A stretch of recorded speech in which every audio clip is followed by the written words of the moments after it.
Hey guys, welcome back. So till now we have been introduced to data structures and algorithm, whereby we saw what is data structure, what is algorithm, what is the difference between the two, why do we need to learn data structures and algorithm, why are the companies so interested in data structures and algorithms in interview process. Hope all of these concepts are clear. Now with this video, we'll start the next topic, which is recursion. Now if you remember from the introductory video, we said that data structures and algorithm are nothing new in our life. We use them knowingly or unknowingly in our everyday life. So let's try to understand this concept of recursion using a very simple everyday life scenario. So let's say it is a very big occasion in our life and we have received a gift from one of our friends. Now as obvious, we are going to open this gift box. So when we open this gift box, we find another smaller gift box within the bigger box. Now when we open the second gift box, we find another gift box within the second gift box.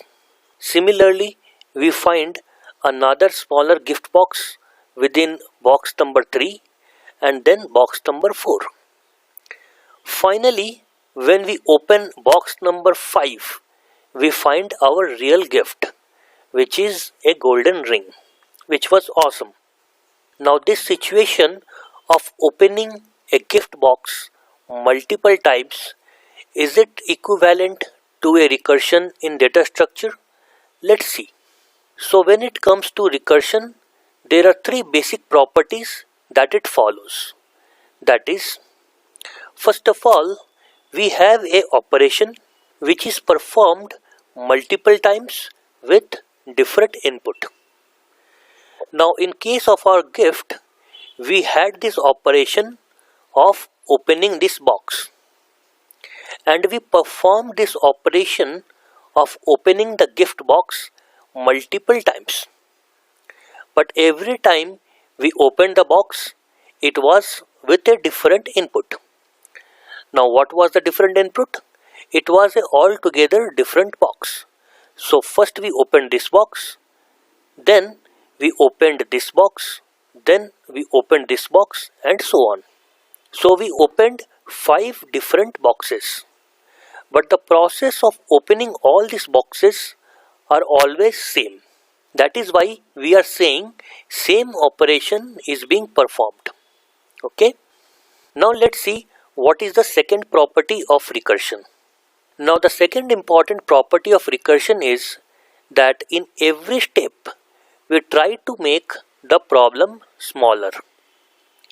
Similarly, in case of opening the gift box, we tried to make the problem smaller.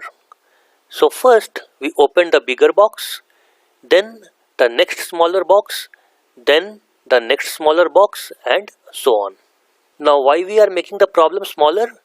Because that is the way we will find our final answer, which is rings in this case. Now let's see the last property of a recursion.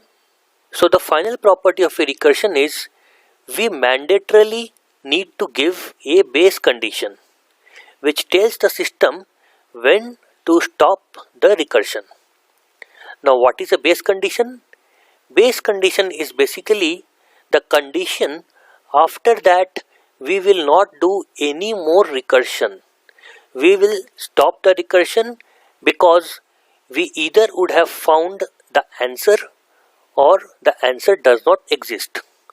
So in this case of a gift box, we opened first box, second box, third box, fourth box, fifth box, and at the 6th iteration we found our gift, which was ring. So we stop the iteration on the 6th iteration. Now you might be wondering that what if we don't give a base condition? What is the problem? The problem is that in that case, how will the system know when to stop the recursion? Hence, In that case, we might end up in an infinite loop. So to avoid that condition, we should always have a base condition. Fine. So I hope you have understood the concept of recursion.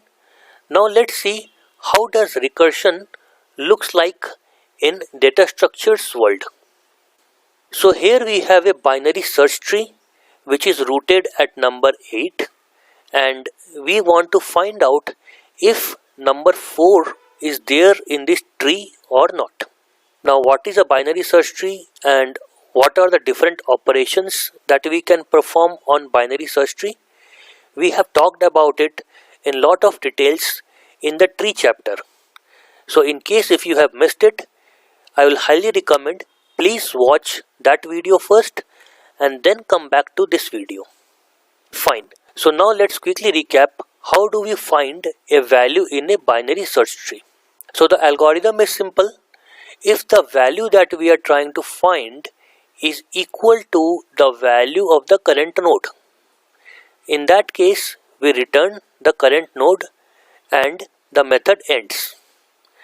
Now in case the value that we are trying to find is less than the current value, then we go to the left subtree. On the other hand, if the value that we are trying to find is more than the current value, then we go to right subtree. Once we reach the subtree, then we again perform the same thing. That is, if the value that we are trying to find is less than the current value, go to left subtree, else go to the right subtree. Now once we reach the subtree again, we do the same thing. If the value is less, go to the left subtree. If the value is more, then go to the right subtree. So if you closely observe, we see a recursive thing over here. That is, every time the subtree changes, but the conditions or the formula remains the same, which is if the value is less, go to left. If the value is more, go to right. Now can we form a recursive formula or a method to find or search a value in this subtree? So yes, we can write a simple recursive method here. So the name of the method is search. It takes a root reference and the value that needs to be searched. If the root equals null, that means if the root does not exist, then there is no question of searching. So we simply return a null indicating that the value is not there in this tree.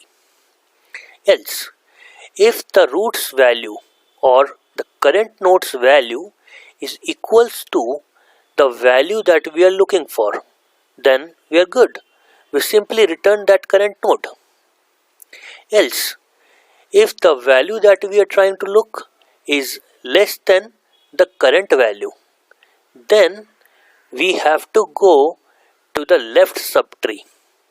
And in case if the value we are looking for is more than the current value, in that case we go to the right subtree. So we see that we have used search operation twice in this method, which is nothing but a classical use of recursion. So I hope that you have understood what is recursion. Now let's quickly recap the properties of recursion once again. So property number 1 was same operation is performed multiple times with different input. So we have seen in our algorithm, we have used the same operation, which is search method, twice in this current method, which is search. But the inputs in both the cases were different. Previously we were using root, but when we are calling it recursively, we are calling it with a different input. Root.left in this case and root.right in this case. Now the next property was, in every step we try to make the problem smaller. So did we make our problem smaller in every step? Yes, we did. So in every step, we are calling either root.left or root.right. So effectively, we are actually reducing the size of the problem into half every time. So in case if we are going to root.left, we have eliminated the entire right subtree.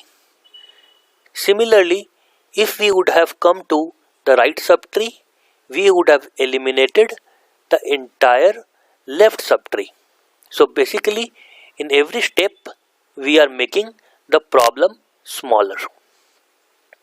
Now the last property is we mandatorily need to give a base condition. So did we give a base condition here? Yes. So these two lines over here are nothing but the base condition. That is, if root is not available, return a null and don't do any more recursive calls. Or if the current value is equals to the value that we are trying to search, in that case return a root and don't do a recursive call. So those were the two base condition over there. Fine. So I hope you have understood recursion on a very high level. In case if you still have doubt, nothing to worry. We are going to talk about recursion in lot more details in the next videos. So please keep watching. So with this, we come to end of this video. In the next video, let's talk about why do we need to learn recursion? Is not a plain iterative method good enough? Let's talk about it in the next video. Thanks for your time. See you in the next video.